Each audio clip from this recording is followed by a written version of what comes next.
On this month's podcast, we get to sit down with one of the most amazing women in the quilting world. And I'm telling you, her accomplishments, she is a fabric designer now, and she's a quilting teacher and pattern designer. And she's just so much fun to be around. And there's not enough words that I could say to compliment this woman enough, because I absolutely love her to death. I want to introduce you to the incomparable Linda J Hahn. You're listening to Behind the Quilts, a podcast that gives you a look behind the curtain at our vast quilting world. My name's Rona Herman. I'm an author, teacher, blogger, and pattern designer, best known as the Traveling Quilter from RonaTheRibbitter.com. Each month, I'm sitting down with quilting industry insiders to give you a one-of-a-kind look behind the quilts.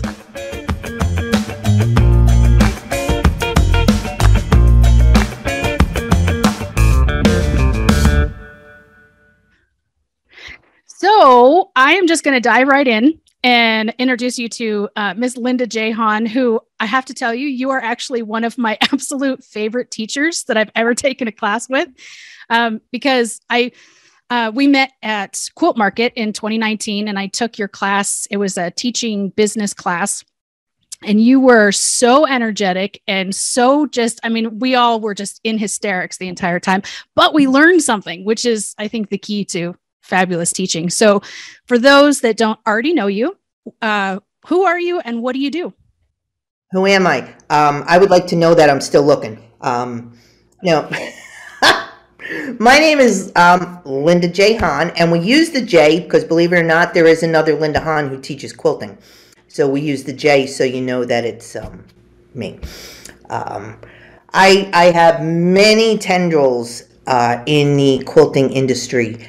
I am the author of 9 books at the moment, and 4 of those have been award winners in the Independent Publishers Awards. I am a guest designer for Banyan Batiks, and my 3rd collection is be out in stores soon, and working on collection number 4. I am an EQ artist, a Janome artisan, and I travel and teach not just piecing classes, but I also do professional development type classes. Right, the business side of things. So your business is Frog Hollow Designs. And so as a frog lover myself, I have to ask, how did that name come about? Well, many years ago, I had a lucrative long arm business, and my first book came out, New York Beauty Simplified, and we sort of needed to make a division between the 2 businesses so that in the event I decided to sell my long arm and the business, it wasn't intermingled with the teaching and the book royalties and everything. So I asked my husband, who thinks he is the boss, but I write the checks. So I write the checks. And I said, well, what should we name it? And he has, over the years, we've been together since we were like 18. Wow. I always kept telling him, I keep kissing you and you're not turning into the handsome prince. So he started me on a collection of princely frogs. And they're all over the house, frogs with crowns. So he called it, let's do it, Frog Hollow Designs. And I said yes, just so he could feel that he was a part of the business. That's funny, because actually my thing with the frogs came about because I dated a guy named Jeremiah. And because of the song, that year for Christmas, I got a ton of frog stuff. So there's always a story. So how did you get started quilting? Did you start with the long arming stuff first, or pattern design? How did that come in? Before I was a quilter, I rode horses and showed horses in professional rodeo and on the quarter horse circuit. I was also the youngest person ever to have served on the New Jersey State Equine Advisory Board. So I barrel raced for the most part. And when I had gotten divorced from my first husband, I needed to sell everything. And I moved back to New Jersey. I started redating my now husband, and I had nothing to do, because when you have the animals and show horses, you're always clipping or riding or doing something. So my boss's wife, he was an attorney, she said, "Why don't you come to my quilt guild?" That's grandma stuff. So I did, just kind of suck up, and I went, and I decided that I liked it and I wanted to get a sewing machine. So I got a new Singer. However, I'm not very domestic and I couldn't thread it.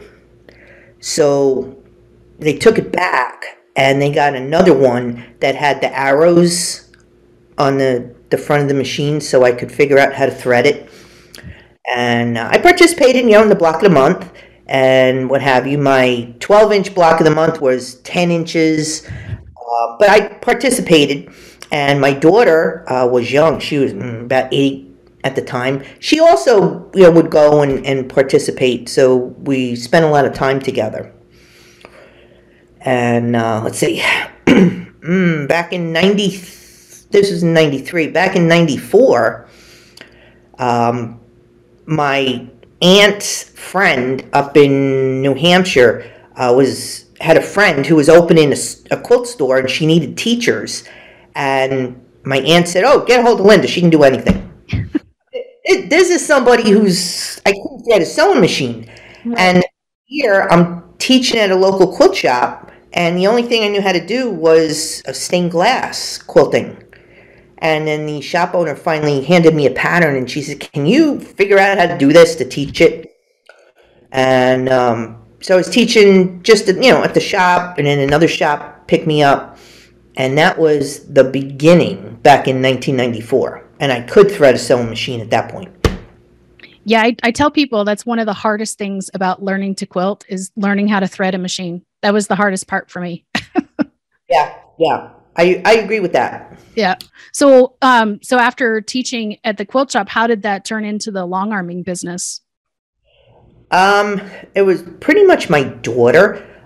We went to, I want to say, the Lancaster Heritage quilt show, Quilters Heritage, and it was in Lancaster. Mm-hmm. And now my daughter liked to talk to the vendors and stuff, and everybody thought she was a novelty because she was young and she was very articulate about everything. And she started talking to the Gamel guy at the show, and she said, "Mom, we really need to get this, and or we could make money doing this." And I'm like, I said, "Well, maybe we can, and maybe I can not work anymore at the attorney's office." So we went home, and we had a bi-level, and we had a room downstairs that nobody was using anymore, big living room. And I told my husband, "We need to clear this out because I think I'm going to buy a sewing machine." And he couldn't quite figure it out till the guy came. Right. And he's trying to set this, this Gamel up. And that sat, I want to say, for 6 months because we couldn't figure out how to advance the quilt on the rollers. And then we finally did it. We were just doing freehand and figuring it out. But it took a while. It took a while to figure out how to advance those pantographs. And in my area, there wasn't a lot of long armors, so a reasonable price and a quick turnaround.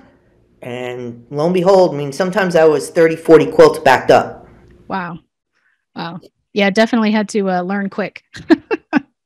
Yeah. So obviously you did learn how to make 12-inch blocks 12 inches. So where did because I know a lot of your patterns that you have, you're known for the New York Beauty quilts and the blocks, which is your technique on foundation paper piecing. How did that come about, getting into the foundation paper piecing side of things? Well, if you can't hear it now, you'll probably hear it. I have a New York, New Jersey kind of accent. Little bit. And I always was fascinated by the New York Beauty block. So I took many classes, and I could not get it. I could not get it. There were puckers. Nothing went together. There was a lot of cussing, and I'd put it aside. I'd take another class, and I tried again. Didn't work. So one day I went downstairs, and I worked on this block, and I did something what was then considered probably wrong or not the way to do it, but it worked. And I was like, wow, look at this. And I took it apart and I did it again, and it worked. Oh, wow. So I started teaching that at the local shop, and then people would go back to their guilds and they would say, you need to come to my guild. And that's how that started evolving into teaching beyond, the New Jersey borders. Right. And my friend Michelle Scott, she talked me into contacting AQS and telling them what I did. And I did the proposal, and this was in 2009. And I sent it down. The editor told me to get it down there before the end of January. And they would bring it to their committee in February, and I'd probably hear from them the end of February, middle of March. So I sent it down Martin Luther King weekend, and they got it. I sent it Friday, and they got it Tuesday at 10 o'clock. That's what my receipt says. And Wednesday at 3:30, the editor called, and she said, "Are you sitting down? We want your book." So I was like, "You're not supposed to call me till the end of February." Right. To this day, she reminds me, she said, I have never had a first-time author react like that. She said, normally, they're all excited and whatever. I said, you have no idea what was going on the other end of the phone. It was like, and she says, real calm, she says, your manuscript deadline and 21 quilts are due May 15th. So I was like, of this year? Yeah. Well, can you do it? Well, yeah, I can, because I'm an idiot, because I had no idea what was involved in this. Right. And, I had to get my friends, so they're helping me piece. My daughter, she did the custom quilting on the long arm business. Well, she quilted all the quilts. She charged me, too, for every one. And she quilted all the quilts. And we got it. We got it in. And I stood in the parking lot of the post office when I put the boxes in. Went out 2 days before May 15th, and I stood there crying. I was like, I did it. Mm-hmm. Yeah, that's quite a feat. That's a quick turnaround for that many quilts.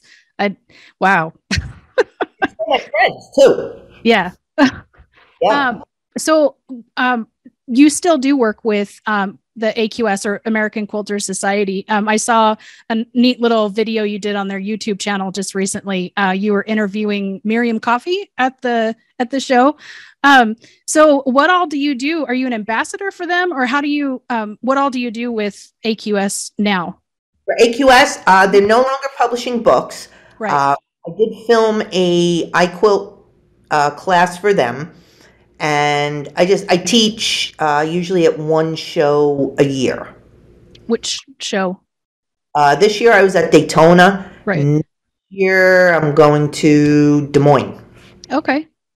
That'd be fun. I haven't done a Des Moines show yet. So earlier you had mentioned being an EQ8, was it EQ8 artisan? I am an EQ8 artist. That's right. Okay. And that's actually something that you don't see every day. In when guilds look up teachers and their lists of class and things like that. But you actually teach a class on EQ8. So have you always used electric quilt for designing, or did you start out designing just on paper, or how did your work with electric quilt come about? I couldn't thread a sewing machine. No. I got the program, I want to say when it was maybe EQ4, and I just started clicking around, and things started happening. But once I got the program, I was able to become somewhat proficient at it, and I can't remember how I became an artist. Might have been because of the books, and because people will always ask me that question. How do you design? I said I do design on EQ8. The fabric companies will send fabric swatches, and you can design from there. Yeah, kind of a plug and play. It's really great, actually. I also use EQ8 when I do my designing, or if I need a decompression day and I just sit around and, play around with it.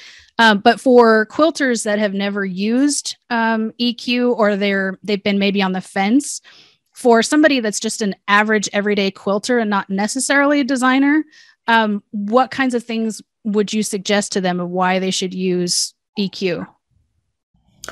You can use EQ so that you can audition fabrics.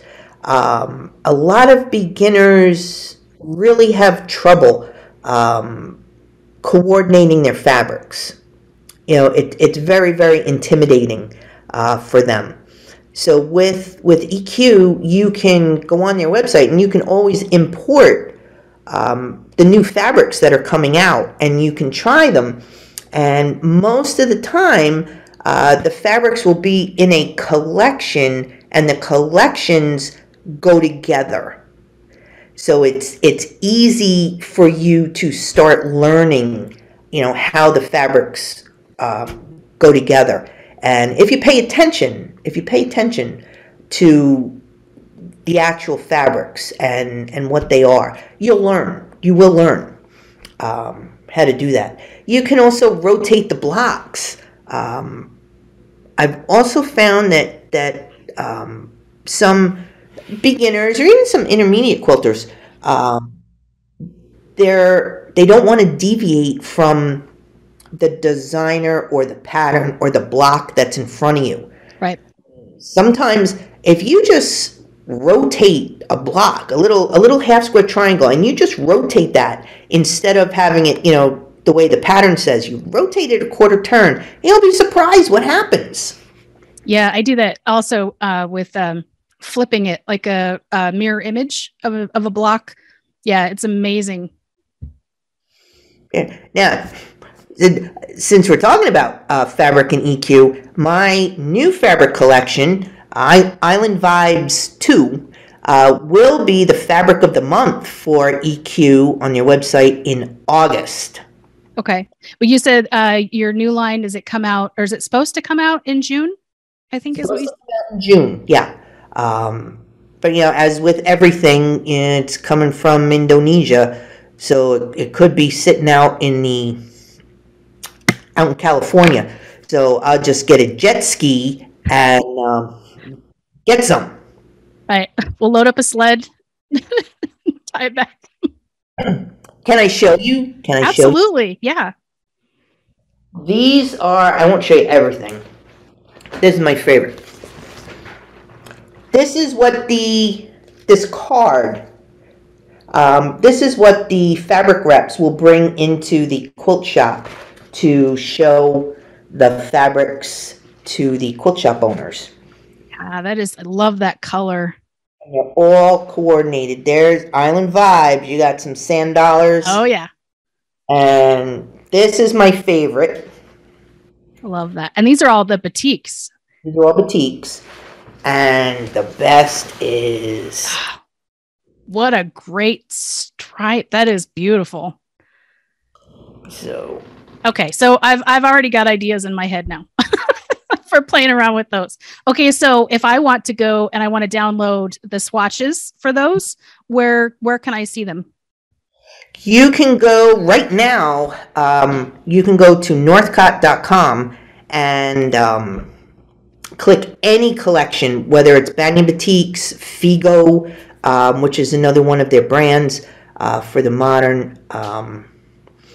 And Northcott gives you a download, and they're all ready for EQ. So all you have to do is just click download fabrics, and they'll download wherever you tell them to on your computer. Remember where you put them, or else you'll have to just download them again until you remember where they are. And then you bring them into your EQ program, and they're right there. So you can have all the brand new fabrics. And Northcott is fabulous about having the fabrics available for you.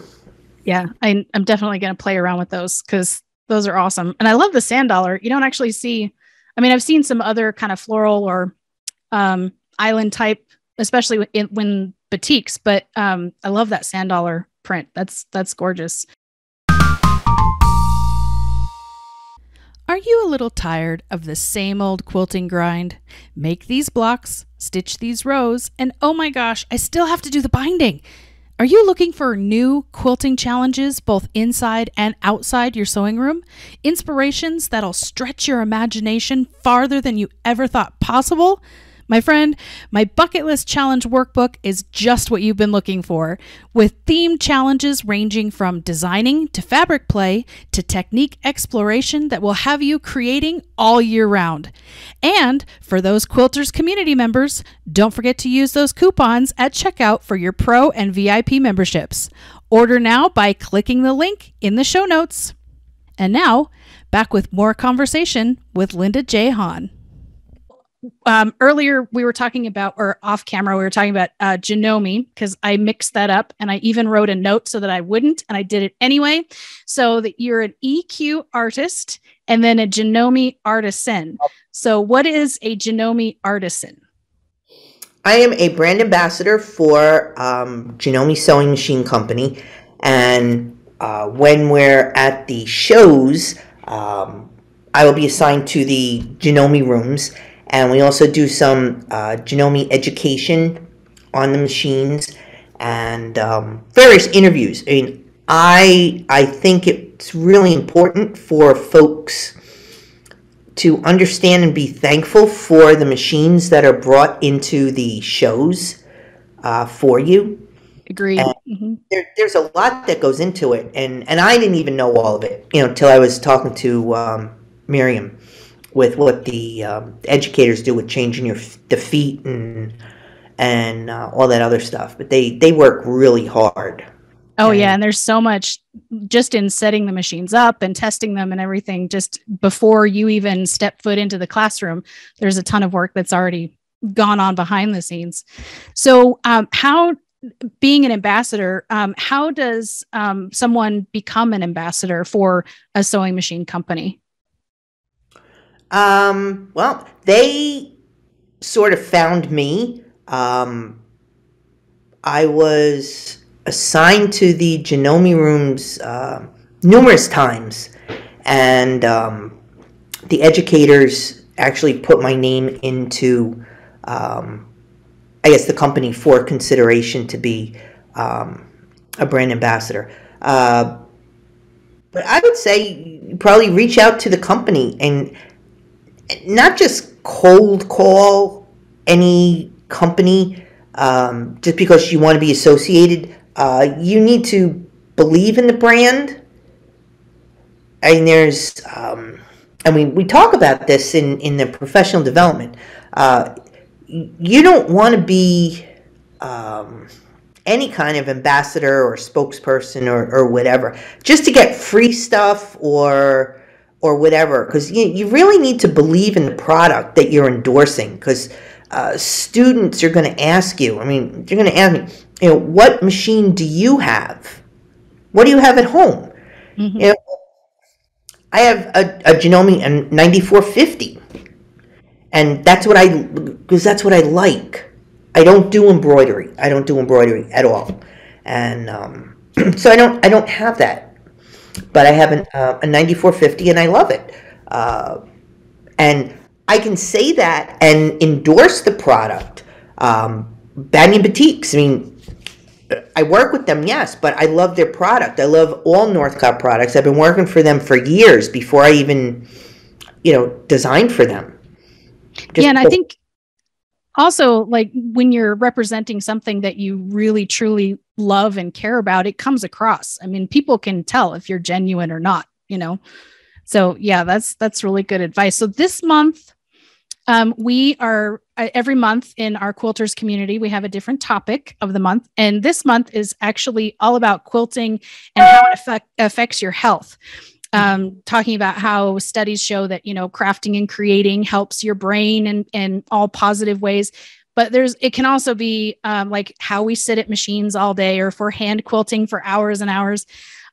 So one of the reasons why I'm so glad to have you on is because not just in the quilting world, but you also teach another very unique and fabulous class that I wish I could commit to, because the videos that I forget who it is that's posting the videos, but I love watching them. So tell us about your Zumba classes. I am a multi-licensed Zumba instructor, and way back, I guess 6 years ago now, I was 40 pounds heavier, and you're depressed, and you go to a gym and you want to do better and improve and look better, and it's not just diet. I mean, you do have to move. Mm-hmm. You have to move, and I was lucky enough. At first, I went to 6 different classes with 6 different instructors, and it ended up working out that 2 of them seemed to be more my type. And when I tell you, the first class, I couldn't get through the first song. I was like, oh my God, I'm gonna die. And I just kept going, and you stand in the back corner. That's where all the new people stand. You stand in the back corner, and you just keep trying. And we got friendly with the instructors, and they said, a bunch of us that hung out together, we should go down to the Zumba convention in Orlando, but you have to be an instructor, get your license. So I was like, you know what, I'm game. So myself and another person, we went up to get our license, and I was sitting in the car, and I'm looking at all these people going in. And when you think of Zumba, you think of the young, skinny girls with the 6-packs. And here I am, old, kind of fluffy, and I'm looking at all these young people going in there. And it was 8 hours of Zumba. Wow. I thought I was going to die. And finally, I completed it. I got my license. And my mentors, I called them because I was upset, and I said, I'm the oldest one here, I'm the biggest one here. And she said something that made a really big impact. And she said, someday you're going to do something for somebody. And maybe about 6 months later, I taught at a quilt retreat out in Maryland, and they asked me to do Zumba because they saw it. I put it on Facebook. Mm-hmm. And I said, I have no idea what I'm doing.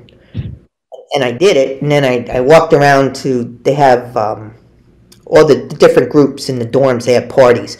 So I walk around and I visit them all, and I got to the last one about 1 a.m, and an older lady comes up to me, and she's tapping me on the arm, and she said how much she enjoyed the class, and she says she's going to look for it in her area, and she says, you're no spring chicken. She says, you're not exactly skinny. What? Okay. But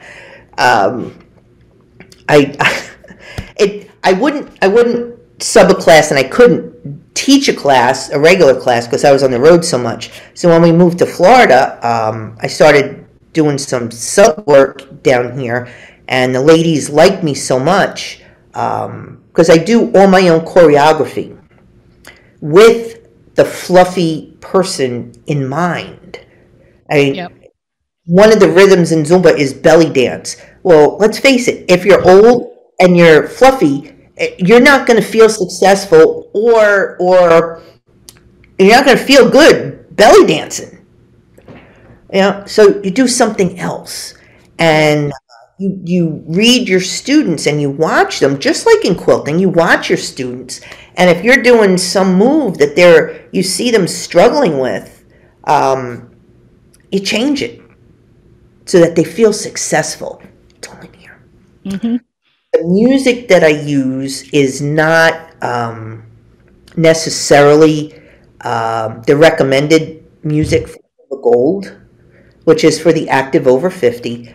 My music is very aggressive, and my old ladies, I love them. I got an 87-year-old, she's my oldest, and they will hoot and holler and make all kinds of noises. They don't do anything that I'm doing. They start dancing with each other, and they are wiggling when their jam comes on. They walk in there and like they're half dead. I think walkers. They come in half dead. But when their jam comes on, they come in the middle of the room or in the front of the room with me, and they're just going to town, and then they'll walk back to their spot. I absolutely love that. So much. Now, did you do I can't remember if I read it somewhere or saw something. Were you doing Zumba classes in the pool at some point? Or was it just in a regular like gym type setting? I'm just in the gym, though I do have the Aqua Zumba license. Okay. I have it. My pool is not good for that because it goes down and you need to be like chest high, so I can't fit as many people. Right. That's still awesome though. And then when did you start doing Zumba online classes because of COVID during the shutdown? During COVID, I was inspired again by my mentor in New Jersey. She was doing Zumba classes, which is how I learned to use Zoom from the Zumba girls. And she was doing it as a community service. So I started doing Zumba classes as a community service for the quilters and for my local ladies who couldn't figure out how to use Zoom. But it evolved, and we had shop owners, we had national teachers, we had quilters, we had machine educators from all over the country, California, Michigan, Texas, and we were just twice a week. We would get together. We actually stopped. Yesterday was our last class for the summer. Oh, okay. That's kind of a busy time for quilters, especially in the industry side of things. So shifting gears just a little bit, another part of the whole quilting and your health is finding time for yourself and finding time for like relaxing and decompressing and that sort of thing. And I remember talking with you a while back about your cruising. And of course, I've seen all your cruising posts on Facebook and that sort of thing. So when did you start cruising? Or, well, I guess first question would be, have you done cruising for the quilting industry, like as a teacher, or do you just do cruising with your husband for fun? I don't cruise with my husband for fun. Okay, well. Did I say that? I shouldn't have. No, I have taught on numerous quilt cruises, and we do cruise. We try to cruise twice a year, and that is my decompression. I prefer to go between Thanksgiving and Christmas because it's cheaper, and we can get a better room for the same price as a balcony, and there's not a lot of kids on there. And the old people aren't out yet. So, but sometimes when you're trying to get to the buffet, True. I won't go there. But yeah, we try to cruise, and then we go in the spring around Memorial Day, and I try to book my cruises first, so I'm looking at 2024 now, so that I can book my gigs around it. So I make sure I get some kind of respite. But I always bring work. I always have my computer. I always have something, because with as many things that I'm doing, I need to be available. Right. And yeah, the work doesn't stop. So do you still teach or go on teaching cruises, or was that just something in the past? Oh, no. I'll go wherever anybody wants me.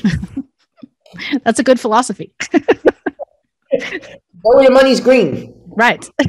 So for somebody that's never taken a quilting cruise, tell us a little bit about what a quilting cruise is like. Depending on the company that you go with, because there's numerous companies out there, most of them will have machines provided for you, and you'll be quilting on sea days, so that when you're in port, you can go off and you can enjoy the port.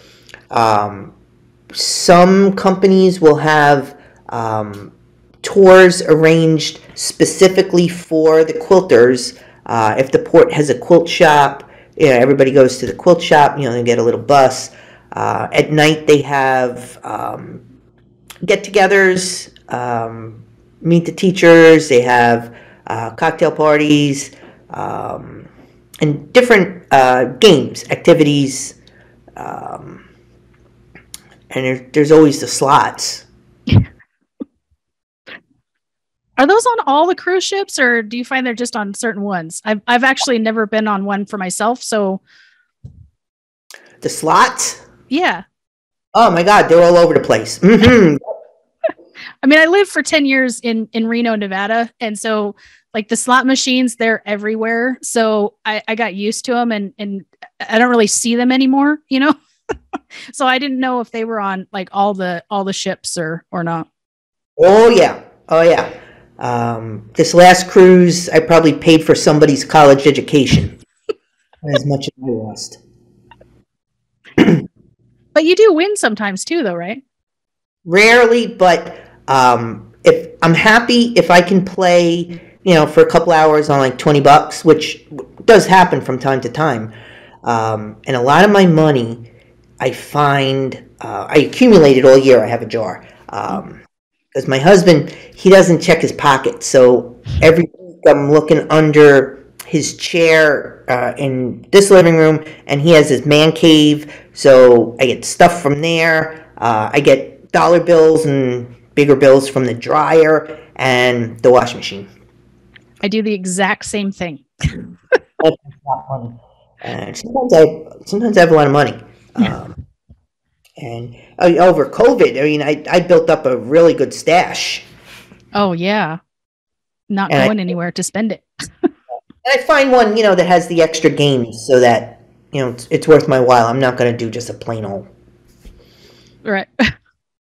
So for anyone that is interested in either bringing you to their guild or their class or their workshop or hiring you for a quilt cruise, where can they go to find you? Oh, they can go to my website, froghollowdesigns with an S.com, and you can look at my schedule and reach out to me. And I do guilds, shows, retreats. I do parties, and cruises. And I truly enjoy what I do. I truly enjoy what I do, and everybody has a good time. I can attest to that. Yeah. So, just for fun, I always like to ask. We've already talked about quilting and cruising and Zumba. Do you have any other hobbies that you like to do in your spare time? I drink wine. That's about it. Not a bad hobby. I don't have any time. I like to sit in the pool, which I can't do too much anymore.